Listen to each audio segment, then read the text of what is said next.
Hello students, how are you. तो आज हम इस वीडियो में एनसीईआरटी जियोग्राफी क्लास 10th का चैप्टर 6 मैन्युफैक्चरिंग इंडस्ट्री का पार्ट 3 कवर करेंगे। तो इससे पहले मैंने पार्ट 1st और 2nd इस चैप्टर का बना रखा है। अगर आपने नहीं देखा तो डिस्क्रिप्शन बॉक्स में उनका लिंक डाल दूंगा, तो वहाँ से जाके आप उसको देख सकते हो। So let us start.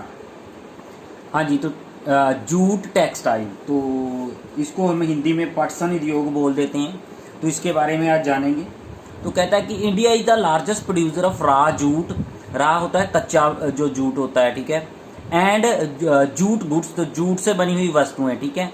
And stands at second place as an export after Bangladesh. तो कहता है कि जो भारत है, पटसन जो होती है, ठीक है, इसको जूट को पटसन बोल देते हैं। पटसन निर्माता, ठीक है, और सामान का सबसे बड़ा उत्पादक है, ठीक है।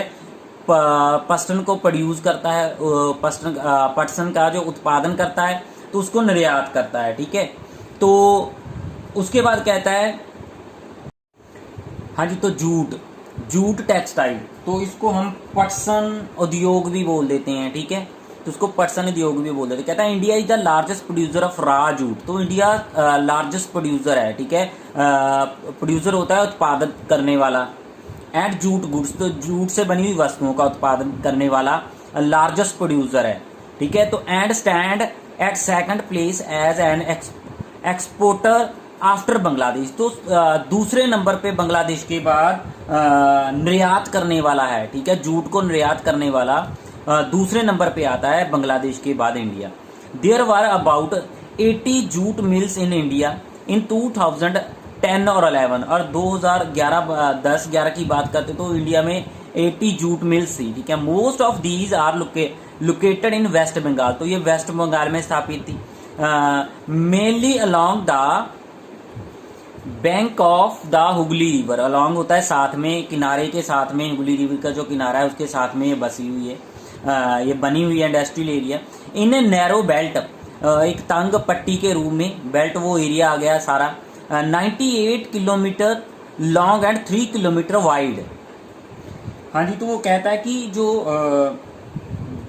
अधिकांश ज्यादातर ये उद्योग है ना, जो पश्चिमी बंगाल में हुगली जो नदी है, ठीक है, कोलकाता हुगली नदी के किनारे पे बसा हुआ ना, हुगली नदी के तट पर 98 किलोमीटर, ठीक है, 98 किलोमीटर लंबी और 3 किलोमीटर जो चौड़ी एक बेल्ट है ना, उसके ऊपर स्थापित है, ठीक है। तो हाँ जी, तो आगे कहता है the first jute mill was set up near Kolkata in 1855 at Rishra. तो जो कहता है कि जो फर्स्ट मिल थी ना, जूट मिल, वो स्थापित हुई थी, ठीक है। कब हुई थी? 1855 में। तो कब, याद रखना आपने, कब हुई थी? 1855 में। तो जगह का नाम क्या था? रिश्रा। तो याद रखना, जगह का नाम क्या था? रिश्रा। आफ्टर पार्टीशन इन 1947, जब इंडिया का बंटवारा हुआ, the jute mills remained in India. तो जूट मिल जो इंडिया में रह गई, ठीक है, क्लियर है, जूट मिल तो इंडिया में रह गई। But 3/4 of the jute producing area, तो जिसमें से 3/4 जो जूट प्रोड्यूसिंग एरिया था, जहां पे जूट ग्रो किया जाता था, वेंट टू बांग्लादेश, तो वो बांग्लादेश में चला गया। अस्तवाइल ईस्ट पाकिस्तान, तो ये जो बाकी क्षेत्र था ना पूर्वी पाकिस्तान के, अर्थात बांग्लादेश में चला गया, पूर्वी पाकिस्तान के बांग्लादेश वाले हिस्से में आ गया। हाँ जी, तो कहता है आगे, factors responsible for their location in the Hooghly बेसन आर। तो कहता है कि हुगली जो नदी है उसके तट पर इसके स्थापित होने के निम्नलिखित कारण है कि यहाँ पे एक प्रॉपर इसको एनवायरमेंट मिलता है, तो इसीलिए यहाँ पे स्थापित है। तो वो देखते हैं क्या क्या फैक्टर्स हैं। हाँ जी, कहते हैं कि proximity of jute producing area, की जूट प्रोड्यूसिंग एरिया की निकटता, कि जहां पे जूट प्रोड्यूस किया जाता है वो एरिया इसके निकट है। इनएक्सपेंसिव वाटर ट्रांसपोर्ट, मीन से कम खर्चीला वाटर ट्रांसपोर्ट भी मिल जाता है यहाँ पे, चीप जिसको बोलते हैं, सस्ता वाटर ट्रांसपोर्ट मिल सकता है। और support by a good network of railway, roadways and waterways to facilitate movement of raw material to the mills. तो इसके अलावा वहां पे क्या था कि इनएक्सपेंसिव, कम खर्चीला जो वाटर ट्रांसपोर्ट हो गया, वो सपोर्ट मिलती है उसकी, बाय द गुड नेटवर्क, तो उसके बाद अच्छा नेटवर्क मिल जाता है, रेलवे का भी मिल जाता है, वहां पे रेल भी उपलब्ध है, रोड्स का भी अच्छा नेटवर्क है, वाटरवे फैसिलिटी यहाँ पे मिल जाती है। ठीक है, तो ये सारे का सारा जो इस जो जूट इंडस्ट्री को ग्रो करने में हेल्प करता है, ये सारे के सारे कच्चे माल को मिलों तक ले जाने में सहायी है। ठीक है, तो इसीलिए ये ग्रो करने में इसको हेल्प करता है। अबंडेंट वाटर फॉर प्रोसेसिंग रा जूट, तो जितना पानी चाहिए रा को प्रोसेस करने के लिए, उसको कच्चे माल से, ठीक है, तैयार माल बनाने के लिए, तो वो सारा का सारा प्रचुर मात्रा में, उतनी मात्रा में पानी यहाँ से आसानी से उनको मिल जाता है। उसके आगे बोला है cheap labour from West Bengal, तो वेस्ट बंगाल जो है वहां से सस्ती labour, and adjoining state of Bihar, adjoining नजदीकी जो क्षेत्र है, बिहार हो गया, उड़ीसा हो गया, एंड उत्तर प्रदेश, तो यहां से इनको सस्ती लेबर भी मिल जाती है। तो Kolkata as a large urban centre provides banking, insurance and port facilities for export of jute goods. हाँ जी, तो आगे कहता है कि जो कोलकाता के नजदीक वाला जो अर्बन शहरी इलाका आ जाता है ना, तो वो इसको प्रदान करता है बैंक की फैसिलिटी, बैंकिंग की फैसिलिटी प्रदान कर देता है। ठीक है, उसके बाद बीमा की फैसिलिटीज हो जाती है, इनको मिल जाती है। तो उसके बाद जूट के जो सामान होते हैं ना, उनके निर्यात के लिए भी, तो ये सारी की सारी जो फैसिलिटीज है यहाँ पे इनको मिल जाती है। तो आगे कहता है कि इन 2010-11 the jute industry was supporting 3.7 lakhs workers directly and another 40 lakhs small and marginal farmers who were engaged in cultivation of jute and mista। हाँ जी, कहता है कि जो 2011 में क्या हुआ, जूट जो इंडस्ट्री सपोर्ट किया 3.7 लाख वर्कर्स को डायरेक्टली एंड अनदर, इसके अलावा 40 लाख जो किसान थे, ठीक है, मार्जिनलाइज फार्मर जो होते हैं, सीमांती किसान, तो मार्जिनल आपके सीमांती किसान हो गए। ठीक है, तो इन सभी को इसने रोजगार प्रदान करवाया। Who was engaged in cultivation of jute and mesta, तो जो मेस्टा और जूट की कल्टीवेशन में लगे हुए थे, मीन्स की 3.7 लाख वर्कर को डायरेक्टली, इसके अलावा जो 40 लाख स्मॉल जो सीमांती किसान थे जो इंगेज थे इसमें कल्टीवेशन में जूट की और मिस्टा की, जूट और मिस्टा की जो खेती में इन्वॉल्व थे, उनको 40 लाख जो वो भी इसमें अंगेज थे, शामिल थे। तो इसने सभी को, पटसन उद्योग ने सभी को क्या किया, उद्योग मीन्स की इनको रोजगार मुहैया करवाया इन सभी को। तो many more people were associated indirectly, तो और लोग भी इसके साथ इनडायरेक्टली जुड़े हुए थे। हाँ जी, तो ये होती है पटसन, ध्यान से देखिए, तो ये पटसन होती है, इससे ये बनती है हमारी जो जिसमें हम वीट फिल करते हैं, ठीक है, भरते हैं, कनक को भरते हैं, ठीक है, तो इससे ये बनती है। तो ये मिस्टा होती है हमारी, तो ये मिस्टा वाली खेती में बनते हैं, तो ये जूट से बने होते हैं। हाँ जी, आगे कहता है कि challenges face by the industry include stiff competition, stiff होता है कठोर कंपटीशन मिल रहा है किन से, इन द इंटरनेशनल मार्केट से, फ्रॉम सिंथेटिक सब्स्टिट्यूट्स जिसमें आ जाता है, and from other competitors like Bangladesh, Brazil, Philippines, Egypt and Thailand. हाँ जी, कहता है कि इस उद्योग में उद्योग की जो चुनौतियां आ जाती है ना, ठीक है, तो अंतरराष्ट्रीय बाजार में जो सिंथेटिक सब्स्टिट्यूट्स आ जाता है, ठीक है, इसके कारण होती है। तो उसके अलावा जो कंपटीटर हमारे आ जाते हैं, इसमें बांग्लादेश आ गया, Brazil, Philippine, Egypt and Thailand, ये हमारे कंपटीटर भी आ जाते हैं हमारे साथ कंपटीशन करने वाले। हाँ जी, तो ये सिंथेटिक प्रोडक्ट आ जाते हैं, ठीक है, ये कंपटीशन में आ गए अब, तो इसके कारण एक चुनौती मिल रही है इसको, उद्योग को स्थापित होने में। हाँ जी, however the international demands has been on the increasing due to the government policy मैंडेटरीज होता है, अनिवार्य कर दी गई है, ठीक है, यूज ऑफ जूट पैकेजिंग, तो जूट पैकेजिंग के लिए इसको अनिवार्य कर दिया गया। तो क्योंकि कहता है कि जो इंटरनेशनल डिमांड है ना, वो इंक्रीज बढ़ी है ड्यू टू द गवर्नमेंट, जो गवर्नमेंट की अनिवार्य पॉलिसी कर दी गई है कि जूट पैकिंग होनी चाहिए। तो कहता है कि टू स्टिमुलेट डिमांड्स, तो मांग को प्रोत्साहित करने के लिए, ठीक है, बढ़ावा देने के लिए the products need to be diversified. Diversified होता है, तो डाइवर्सिफाइड होता है विविधता, ठीक है, विविधता लानी पड़ेगी, मीन्स की उत्पादन को विभिन्नता देने की जरूरत पड़ेगी, ठीक है, अलग दिखे, ठीक है, उसमें कुछ क्वालिटी हो दूसरों से, तो इस तरह की जरूरत पड़ेगी। तो कहता है कि इन 2005 national jute policy was formulated with the object of increasing productivity, improving quality, ensuring goods price to the jute farmers and the enhancing the yield per hectares। हाँ जी, तो कहता है कि 2005 में एक जो राष्ट्रीय पटसन नीति अपनाई गई थी, जिसका मुख्य उद्देश्य क्या था, उसका मुख्य उद्देश्य था कि पटसन का जो उत्पादन है, ठीक है, उसको बढ़ाना, इसका जो उत्पादन है उसको बढ़ाना, गुणवत्ता में सुधार, इंप्रूविंग क्वालिटी, गुणवत्ता में सुधार करना, ठीक है। उसके बाद आ गया इंश्योरिंग गुड्स प्राइस, तो पटसन उत्पादकों किसानों को अच्छा दाम दिलवाना और गुणवत्ता में सुधार करना, तो ये सभी और इनहेंसिंग होता है बढ़ावा देना, यील्ड होता है कि जो उसकी पैदावार है उसको बढ़ावा देना। तो इसी सभी काम के ऊपर 2005 में नेशनल जूट पॉलिसी बनाई गई थी, तो इन सभी को बढ़ावा देने के लिए। The main market are USA है, इसकी कनाडा है, घाना है, सऊदी अरेबिया है, यूके एंड ऑस्ट्रेलिया। तो ये यहाँ पे हम बेच सकते हैं इनको, इसका प्रोडक्शन करके, तो ये इनकी मेन मार्केट है। The growing global concern of environment friendly biodegradable matters has one against open the opportunity for jute production.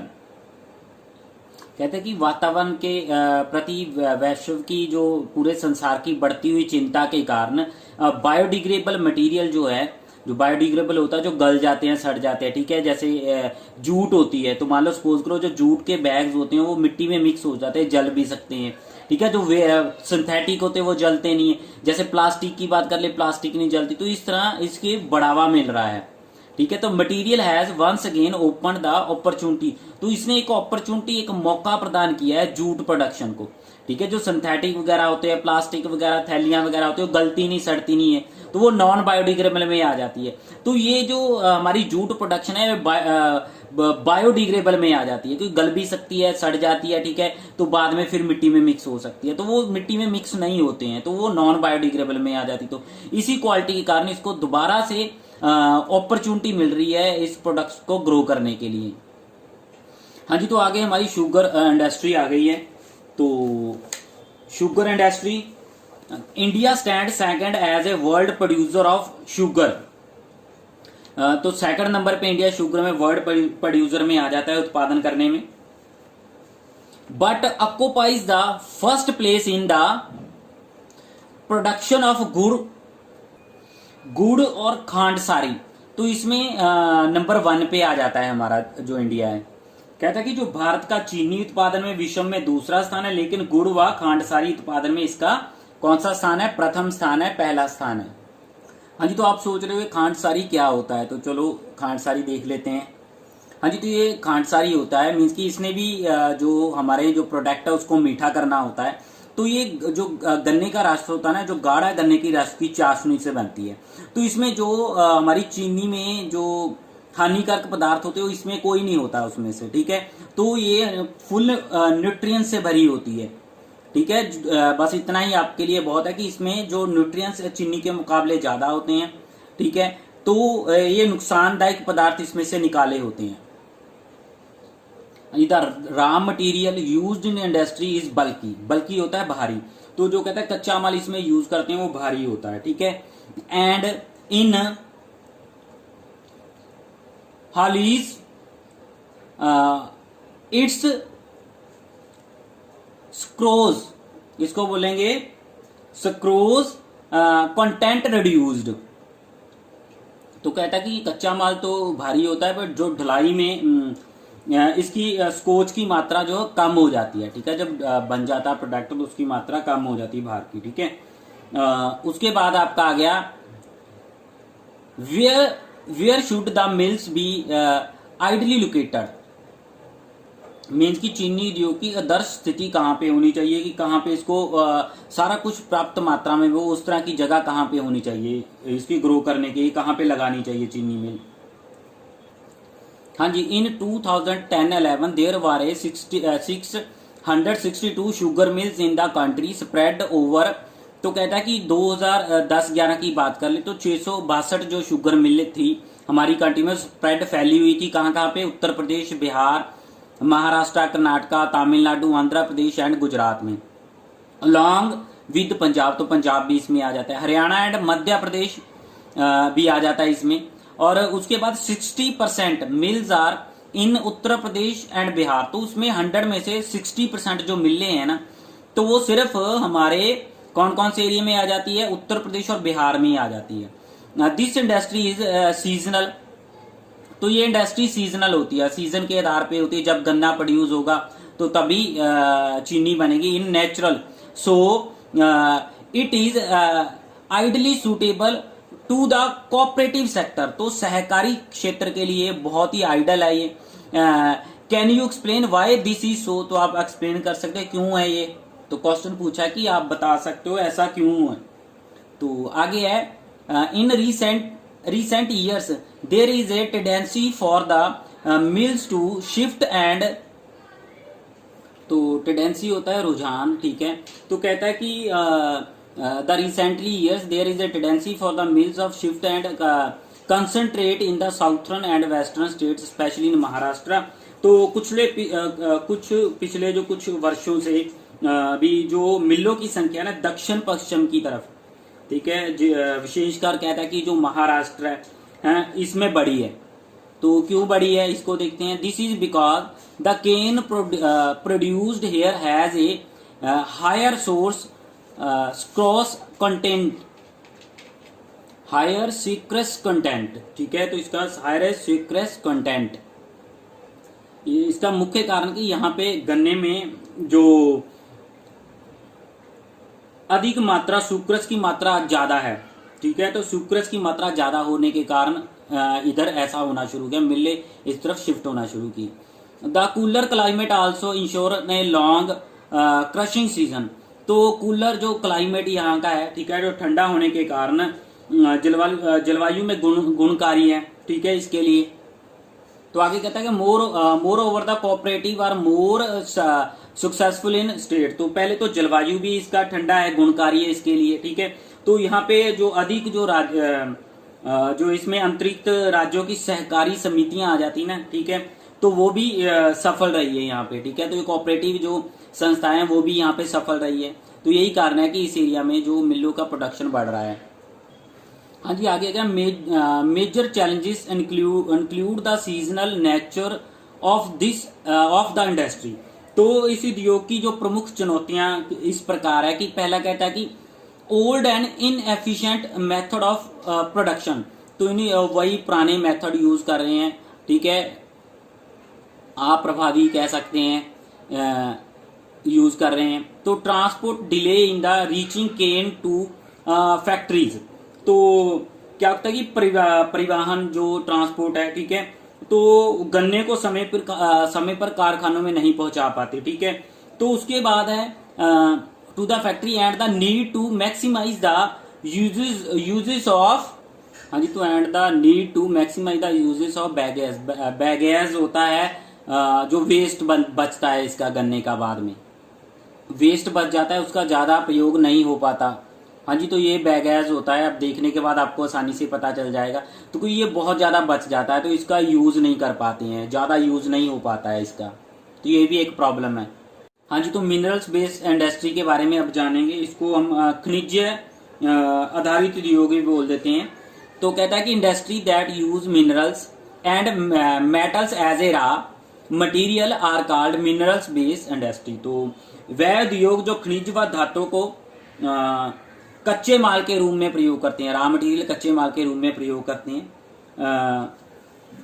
खनिज आधारित उद्योग कहलाते हैं। तो मिनरल बेस्ड इंडस्ट्रीज कहलाते हैं कि जो मिनरल्स जो होते हैं और रॉ मटेरियल होता है उनको रा फॉर्म में यूज करते हैं, कच्चे मटेरियल के रूप में यूज करने वाले जो होते हैं, तो वो मिनरल्स बेस्ड इंडस्ट्रीज आ जाता है। तो फिर से देखो मिनरल्स बेस्ड इंडस्ट्री कौन सा था, मोस्ट इंपॉर्टेंट है industry that use minerals, minerals भी यूज करती है एंड रा मटेरियल भी यूज करती है। Minerals are called minerals based industry, ठीक है, तो इनको मिनरल्स बेस्ड इंडस्ट्रीज बोल देते हैं। Can you name some industries that would fall in this category, तो क्या आप इस वर्ग में आने वाली कुछ उद्योगों के नाम कहता बता सकते हो। तो ये वह उद्योग होते हैं जो धातु को कच्चे माल के रूप में, ठीक है, प्रयोग करते हैं, तो खनिज आधारित उद्योग कहलाते हैं, ठीक है। तो क्या आप इस वर्ग में आने वाले कुछ महत्वपूर्ण उद्योगों के कहता है नाम बता सकते हो। हाँ जी, तो आयरन एंड स्टील इंडस्ट्री, तो आयरन हो गया हमारा लोहा, तो स्टील को इस्पात उद्योग बोल देते हैं, स्टील को क्या बोलते हैं, इस्पात हिंदी में। तो कहता है कि the iron and steel industry is the basic industry since all the other industries heavy, medium and light depends on it for their machinery. तो कहता है कि लोहा तथा इस्पात उद्योग एक आधारभूत मीन्स की एक बेसिक इंडस्ट्री है, ठीक है, क्योंकि अन्य सभी जो बाकी सारे के सारे उद्योग होते हैं, ठीक है, सभी भारी, जिसमें भारी आ जाता है हैवी, ठीक है, हल्के मीडियम जो होते हैं वो वाले आ गए, ठीक है, उसके बाद एंड लाइट जो हल्के आ गए, डिपेंड्स ऑन इट, तो इसके ऊपर डिपेंड करते फॉर देयर मशीनरी, उनकी मशीनरी के लिए। कोई भी उद्योग हो उसमें मशीनें यूज होती है ना, तो वो सारी मशीनें अब लोहे या इस्पात से बनी होती है, आयरन या स्टील से बनी होती है, तो इसीलिए सारे बाकी उद्योग इनके ऊपर डिपेंड करते हैं। क्लियर है, तो इसको अच्छे से लर्न करना है। आगे कहता है steel is needed to manufacture a variety of engineering goods, तो स्टील का प्रयोग किया जाता है बनाने के लिए बहुत तरह की इंजीनियरिंग गुड्स होगी, जिसमें कंस्ट्रक्शन मटेरियल के लिए यूज किया जाता है, ठीक है, निर्माण कार्यों के लिए, ठीक है, उसके बाद इसका डिफेंस में प्रयोग किया जाता है, रक्षा में, मेडिकल में, चिकित्सा में, टेलीफोनिक में, टेलीफोन वैज्ञानिक में, साइंटिफिक में, टेलीफोन में, वैज्ञानिक उपकरणों में, इक्विपमेंट में, and A variety of consumer goods, तो बहुत तरह की इस्पात की आवश्यक गुड्स के लिए इसका प्रयोग किया जाता है, कंज्यूमर की गुड्स के लिए, वस्तुओं के लिए इसका प्रयोग किया जाता है। तो यहाँ पे एक्टिविटी दी हुई है, कहता है make a list of all such goods made of steels that you can think of, तो इस इस्पात से बनी सभी जो पदार्थों की सूची बनानी है जो आप रोज सोच सकते हैं, ठीक है, जो आपके रोज जिंदगी में काम आती है। तो आगे है, हाँ जी, आगे कहता है कि प्रोडक्शन एंड कंजप्शन, प्रोडक्शन होता है उसका उत्पादन करना, कंजप्शन होता है उसका खपत करना, of steel is often regarded as the index of a country's development. तो कहता है कि इस्पात के उत्पादन तथा खपत को प्रांतः उस देश के विकास का पैमाना माना जाता है, ठीक है, इसकी कितनी खपत हो रही है, ठीक है, किसका उत्पादन हो रहा है, तो ये उस देश का पैमाना माना जाता है, देश के विकास का पैमाना। Iron and steel is heavy industry because all the raw material as well as finished goods are heavy and bulky entailing heavy transportation costs. हाँ जी, तो वो कहता है कि आयरन एंड स्टील जो है होते हैं ना, जो हैवी होते हैं, ठीक है, तो लोहा तथा इस्पात भारी उद्योग होते हैं, क्योंकि इसमें जो कच्चा माल होता है वो भी भारी होता है, तो जो बाद में तैयार माल हो जाता है ना वो भी भारी और स्थूल होता है, और इसके लिए अधिक परिवहन लागत की आवश्यकता होती है कि यातायात जो इसके लिए जो लागत आती है ना इसको एक जगह से दूसरी जगह पर भेजने की वो ज्यादा होती है, ठीक है। हाँ जी, आगे कहता है कि आयरन और coking coal and limestone are required in the ratio of approximately, तो इनके लिए जो आयरन और कच्चा लोहा, कुकिंग कोयल जो कोयला होता है, ठीक है, तो लाइमस्टोन, इनकी मात्रा की जो जरूरत होती है लगभग 4:2, 2:1, तो ये सारी इनकी जो इसमें अप्रोक्सीमेटली ये मात्रा ली जाती है, इसके लिए जो रेशो ली जाती है। Some quantity of the manganese are also required to harden the steel, तो स्टील को हार्ड बनाने के लिए, ठीक है, इसमें कुछ मैग्नीज की क्वालिटी भी डाल दी जाती है ताकि जो इसकी हार्डनेस ज्यादा बनी रहे। हाँ जी, आगे कहता है where should the steel plant be ideally located, तो इस्पात उद्योग की आदर्श स्थापना कहाँ होनी चाहिए, ठीक है। तो दर्श स्थापना इसके लिए अप्रोप्रिएट लोकेशन कौन सी होनी चाहिए। तो ये क्वेश्चन सभी इंडस्ट्री का बन रहा है अभी आपका, तो इसको आपने अच्छे से लर्न कर लेना है। शुगर केन वाली का भी, ठीक है, जो भी इंडस्ट्री है उसका ये क्वेश्चन सभी का लर्न करना है, आसान ही है। तो हमने वैसे रीड कर लिया है। तो remember that the finished products also need an efficient transport network for their distribution to the market and consumers. हाँ जी, कहता है कि ये याद रहे, ठीक है, यह याद रहे कि इसके निमित्त माल को बाजार तथा उपभोक्ता तक पहुंचाने के लिए, ठीक है, जो उपभोक्ता यूज करने वाले उनको तक पहुंचाने के लिए सक्षम परिवहन जो ट्रांसपोर्ट जो होता है उसकी जरूरत पड़ती है, ठीक है। तो इसके लिए क्योंकि ये हैवी होता है तो उसी तरह का एक नेटवर्क चाहिए इसको मार्केट तक पहुंचाने के लिए, ट्रांसपोर्ट का नेटवर्क चाहिए, ठीक है, ताकि ये अपनी जगह तक पहुंच पाए ये। हाँ जी, तो in 2016 with 95.6 million ton of crude steel production, तो कहता है कि 2006 में जो इंडिया में 9.6 मिलियन टन क्रूड जो स्टील प्रोड्यूस किया गया था, India rank third among the world crude steel product. तो इससे इंडिया का नंबर जो था थर्ड रैंक बना।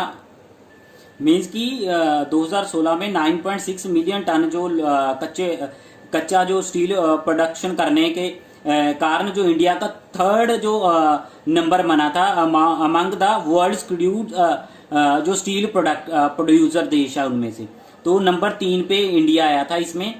2016 में कितना प्रोड्यूस किया था, 9.6 million ton crude steel oil produce किया था, इसी के कारण इंडिया नंबर 3 पे है। It is the largest producer of spongy iron. तो ये स्पंजी आयरन जो है, स्पंज जो बोलती है, स्पंज आयरन होता है, तो उसमें लार्जेस्ट है, अधिकतम है, ठीक है। In 2006 per capita consumption of steel in the country was only around 63 kilo per annum against the world average of 2.8 kilo 208 kilo. कहता है कि इतना उत्पादन होने के बाद भी तो जो हमारे इंडिया में है ना कंजप्शन जो उसकी खपत है, ठीक है, consumption of steel country was only 63 kilo पर एनुअल होती सालाना है इंसान की, एक व्यक्ति की सालाना इतनी है। तो अगेंस्ट द वर्ल्ड, जबकि वर्ल्ड में एवरेज इसकी 208 किलो है। हाँ जी, तो देखिए इसमें कितना डिफरेंस आ गया कि 2016 की जो कंजप्शन की बात करें, जबकि पूरे ऑल ओवर वर्ल्ड में 208 किलोग्राम है, ठीक है, तो हमारे सिर्फ 63 है। तो ये बहुत बड़ा डिफरेंस है। मीन्स हम लोहा जो स्टील वगैरह प्रोड्यूस तो बहुत कर रहे हैं स्टील तो, पर उसकी खपत बहुत कम है हमारी। हाँ जी, तो ये हमारा स्पंज आयरन होता है, इस तरह का दिखाई देता है स्पंज जो आयरन है ना। तो ये प्रोसेस ऑफ मैन्युफैक्चरिंग स्टील है, स्टील कैसे बनाया जाता है प्रक्रिया दिखाई हुई है। तो पहला कहता है transport of raw material to plants, means कि कच्चे माल का ट्रांसफर करना, पहुंचाना कहाँ तक, इंडस्ट्री तक। तो आगे हमारा आ गया ब्लास्ट फर्नेस। ब्लास्ट फर्नेस होता है आग की भट्टी, ठीक है। तो उसमें क्या करते हैं, आयरन और इज मेल्टेड। देखो तो आयरन और इज मेल्ट, तो आयरन और को मेल्ट पिघलाया जाता है। उसके बाद क्या होता है, limestone is fluxing material which is added. तो उसके बाद लाइम स्टोन चूना पत्थर, ठीक है, लाइम स्टोन चूना पत्थर एक सहायक खनिज है जो इसमें क्या किया जाता है, मिला दिया जाता है, ऐड कर दिया जाता है। तो स्टैग इज रिमूव्ड। स्टैग क्या होता है कि धातु का जो मैलापन होता है उसको हटाया जाता है यहां से। हाँ जी, आगे कहते हैं coke is burn to heat the ore, ठीक है। तो कोक को जलाया जाता है इसको गर्म करने के लिए, जो और कच्ची धातु इसमें होती है। हाँ जी, आगे आ गया पिग आयरन। पिग सूर नहीं है यहाँ पे, याद रखना, पिग होता है पिघला हुआ जो लोहा होता है। हाँ जी, आगे कहते हैं मोल्टन मटेरियल, पोर्ड होता है डालना, ठीक है, इनटू ए मोल्ड्स होता है सांचे, कार्ड पिग्स। तो कहता है कि तरल जो पदार्थ होता है ना, अब लोहा तरल पदार्थ में चेंज हो गया, को सांचों में ढाला जाता है, तो जिससे ढलवा लोहा तैयार होता है, ठीक है। तो जिससे हमने ढलवा लोहा तैयार करते हैं।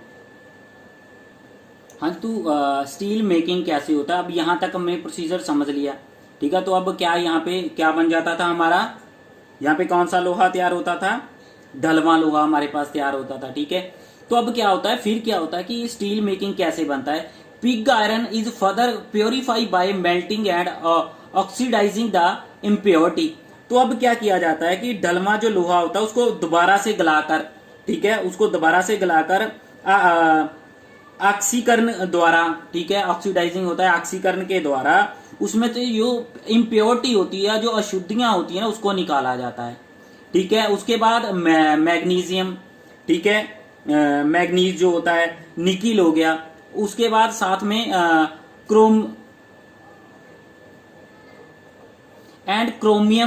क्रोमियम आर एडेड, तो इसमें इनको मिलाया, क्रोमियम को मिलाया जाता है, ठीक है।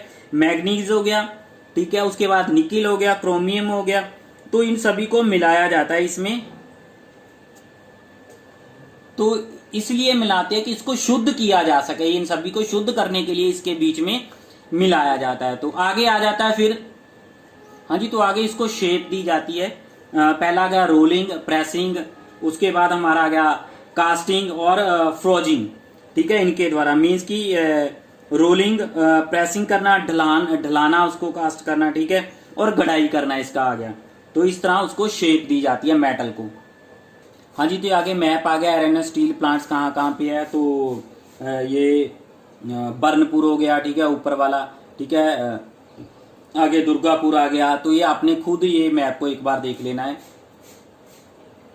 हाँ जी, तो ये एक्टिविटी है, ये आपने खुद देख लेनी है। टोटल प्रोडक्शन ऑफ फिनिश्ड जो स्टील है इंडिया में, तो 2000 प्रोडक्शन मैट्रिक टन्स में दी हुई है, पर एनुअल एक साल की है। तो 2010-11 में 68.62 आ गया, ठीक है, 11-12 में 75.70 आ गया, ठीक है, 12-13 में 81.86 आ गया, 68 आ गया। तो उसके बाद 13-14 में बात कर ले तो 87.67 आ गया।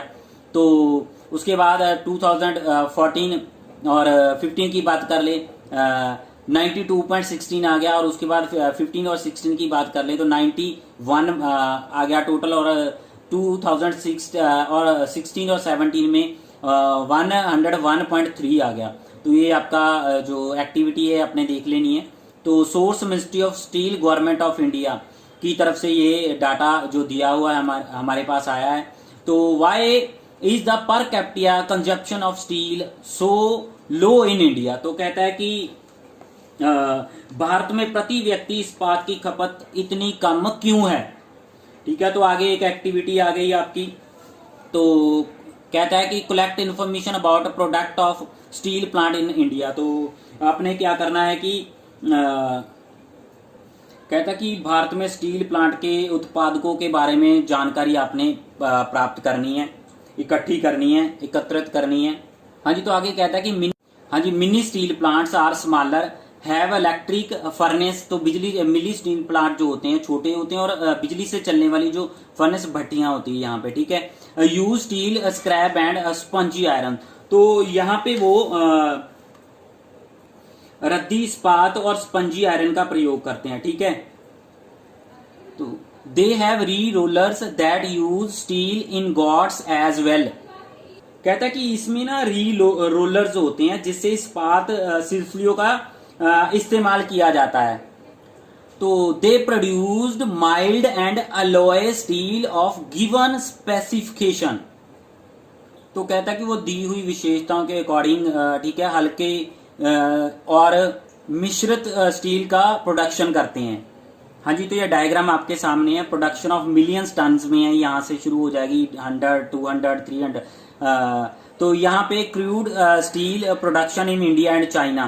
तो इंडिया एंड चाइना की क्रूड स्टील प्रोडक्शन के बारे में बताया हुआ है, ठीक है। तो ये जो ग्रीन ब्लू कलर है, तो जो इंडिया का, रेड कलर चाइना का है। तो वर्ल्ड सोर्स कहाँ से लिया हुआ है, world steel association website www.worldsteel.org से ये डाटा लिया हुआ है। तो आप इसको देख सकते हो, दोनों देशों का कंपैरिजन किया हुआ है। हाँ जी, कहता है an integrated steel plant is larger. तो इंटीग्रेटेड स्टील प्लांट जो होता है कि बड़ा होता है, हैंडल एवरीथिंग वन कॉम्प्लेक्स। तो एक कम्प्लेक्स में सब कुछ संभाला जाता है, ठीक है, सब कुछ संभालते हैं। जैसे from putting together raw material to steel making, rolling and shaping. तो साथ में ही कच्चे माल को स्टील बनाने के लिए रोल करने के लिए, आकार देने के लिए यहाँ पे प्रयोग इसका किया जाता है, ठीक है। एक ही जगह पे सारा कुछ प्रयोग किया जाता है। तो इंटीग्रेटेड जो स्टील प्लांट होता है उसी में सारा कुछ एक ही जगह पे सारा कुछ हो जाता है। तो आगे आ गया, most of the public sector undertakings market their steel through steel authority of India LTD limited सियार। कहता है कि ज्यादा जो पब्लिक सेक्टर इसके अधीन आ जाते हैं तो वो steel authority of India limited के अधीन ही अपना जो स्टील है मार्केट में बेचते हैं। जो सारे पब्लिक सेक्टर अंडरटेकन इसके अधीन आते हैं मार्केट में, वो सारे इसके अधीन ही बेचते हैं। हाँ जी, आगे क्या कहता है, इन 1915 में, ठीक है। तो देखिए 1950 में China and India produced almost the same quantity of steel. तो एक ही तरह क्वांटिटी जितना इंडिया प्रोड्यूस करता है उतना ही चाइना प्रोड्यूस करता है। Today China is the largest producer of steel. तो आज चाइना संसार का लार्जेस्ट प्रोड्यूसर बन चुका है स्टील प्रोड्यूस करने में, ठीक है। और China is also the world's largest consumer of steel. तो संसार का सबसे बड़ा कंज्यूमर भी है, खपतकार भी है और प्रोड्यूस भी करता है ये। हाँ जी, आ गया Chota Nagpur plateau. Region has the maximum concentration of iron and steel industry.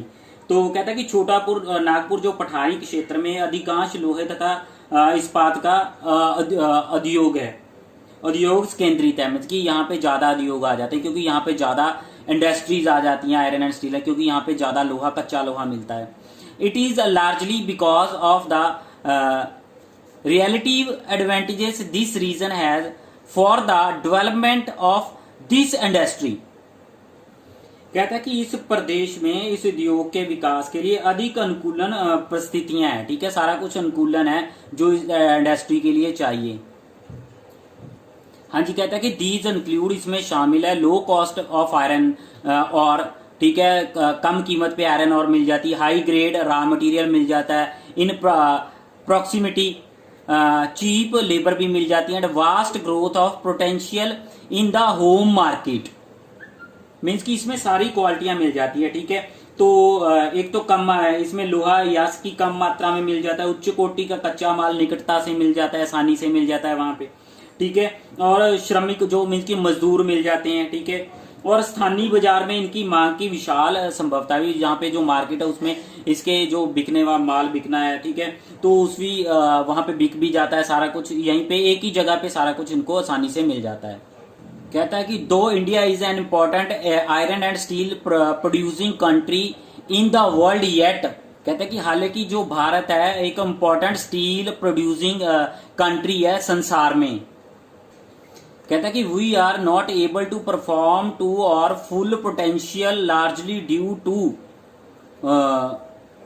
कहता है कि इसके बावजूद भी हम इसमें पूरी तरह विकास नहीं कर पा रहे हैं, ठीक है। इतना कुछ होने के बाद भी भारत में लोहा भी निकलता है, सारा कुछ है, तो इसके बाद भी कहता है कि हम इसमें ज्यादा विकास नहीं कर पा रहे हैं। इसके कहता है निम्नलिखित कारण है, कुछ कारण दिए हुए उसके इसके लिए। तो कहता है कि पहला तो high costs and limited availabilities of coking coal. कहता है उच्च लागत तथा कुकिंग कोयले की सीमित उपलब्धता है। कुकिंग कोयला कम है, उच्च लागत पर कुकिंग कोयला की जो सीमित उपलब्धता है। कहता है कि लोअर प्रोडक्टिविटी ऑफ लेबर। तो जो लेबर है हमारे, वो कहता है कि अधिक उत्पादन नहीं कर पा रहे, जो लेबर है वो ज्यादा उत्पादन नहीं कर पाते। तो उसके बाद irregular supply of energy, means की बिजली की सप्लाई नहीं प्रॉपर आ रही है, तो पूरा इंफ्रास्ट्रक्चर आ गया। तो ये कुछ इसके कारण है। हाँ जी, आगे कहता है कि we also import good quality steel from other countries, however the overall production of steel is sufficient to meet our domestic demands. कहता है कि हम सभी हम अभी भी, ठीक है, अभी उच्च कोटि का जो इस्पात है दूसरे देश है ना, ठीक है, देशों से आयात कराते हैं, ठीक है। हालांकि हमारे जो कुल इस्पात है उसकी घरेलू जो मांग है ठीक है, पूर्ति हेतु पर्याप्त नहीं है, तो इतना नहीं प्रोड्यूस करते जो हमारी खुद की जो घरेलू पूर्ति घरेलू डिमांड है उसको पूरा किया जा सके।